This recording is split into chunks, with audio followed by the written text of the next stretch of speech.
So you open up the newspaper, turn on the news, you'll find plenty of controversial headlines and talk about hate and racism. Now, the conversations we have as adults do trickle down to our kids. So as our kids are getting back into the groove of school, we want to know how the teachers are planning to address these controversial topics in their classroom.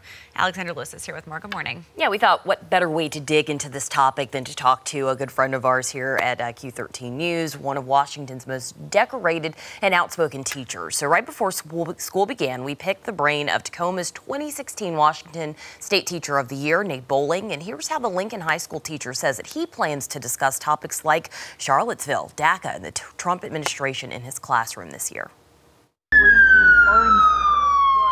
Deadly terrorist bombings in Manchester. Police-involved shooting of a pregnant woman in Seattle. White supremacists march on Charlottesville. Summer 2017 has been packed with controversial headlines. Does it feel different this year, going into the school year, knowing that you're going to, talk about some of these topics? I feel a sense of urgency about my class this year. Charlottesville happened this summer. I have a sense of obligation for my students that I need to prepare them for civic discourse. Civic discourse is encouraged in the walls of Nate's Lincoln High classroom, the palace, as he calls it. Hate, however, is off limits. Violence is the result of people not having an understanding. If you're a conservative, be a conservative. If you're a liberal, be a liberal, but be thoughtful in it. And the more I can cultivate that, the better off we are. How do you maintain objectiveness in all this? Racism is a matter of justice. And so obviously I'm an anti-racist. I have an anti-racist classroom. But that doesn't mean that I label one party as racist or one candidate as racist or one group of people as racist. But obviously I reject the Klan and Klanism and Nazism. What about if you have a student that asks, well, our president will not,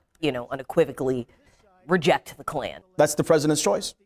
I leave it at that. Sometimes I think that as teachers, we do the thinking for students, and I would rather have them come to no conclusions. It's been a busy summer across the globe. It's also been a busy summer down the street in Olympia. It took 3 sessions, but the legislature finally fully funded education. When you read through it and you saw what happened, what did you think? The end result being hammered out away from public view in private and then kind of released was really unfortunate. And the end result is Tacoma schools are going to get less money than if we'd done nothing. Nate says less money for Tacoma public schools could mean less funding for AP exams and a loss of a counselor in the high school. If we have to take local money to fund basic education, that means that local money can't go to special programs for our kids. I will say the budget that came out of the Washington legislature doesn't show that we value students like we think we do. The education budget, another topic Nate will discuss with his AP civics and politics classes this year. Politicians don't worry about poor people because poor people don't worry about politicians. What do your students think when they hear you say something like that? They get it.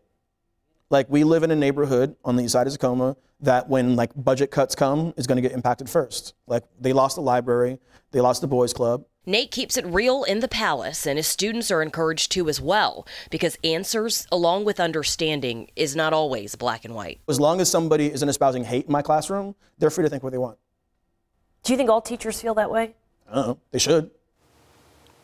Nate's #1 advice to parents is to stay involved this school year. Parent involvement actually falls off in higher grades, but Nate says it's even more important in high school to make sure as kids are making these crucial decisions that will affect their life trajectory, that parents are involved, they know who their teacher is, especially, in the news, we read these headlines every day. They're tough topics, and you better believe that kids are going to talk about this amongst themselves. So it's, I think, great to have an educator and a leader like Nate who tackles it completely head on and doesn't shy away from handling these controversial topics. I love what he said about letting kids think for themselves. Right. I think that's something parents struggle with too. At what point do you guide them versus stepping back? So really interesting. And you nailed it, tackling it head on. I mean, you're right. They're going to talk about it. Right. So you have to talk about it and be honest and open and start that dialogue. Absolutely. The school year is here. Yeah, it is. Alex, thank you.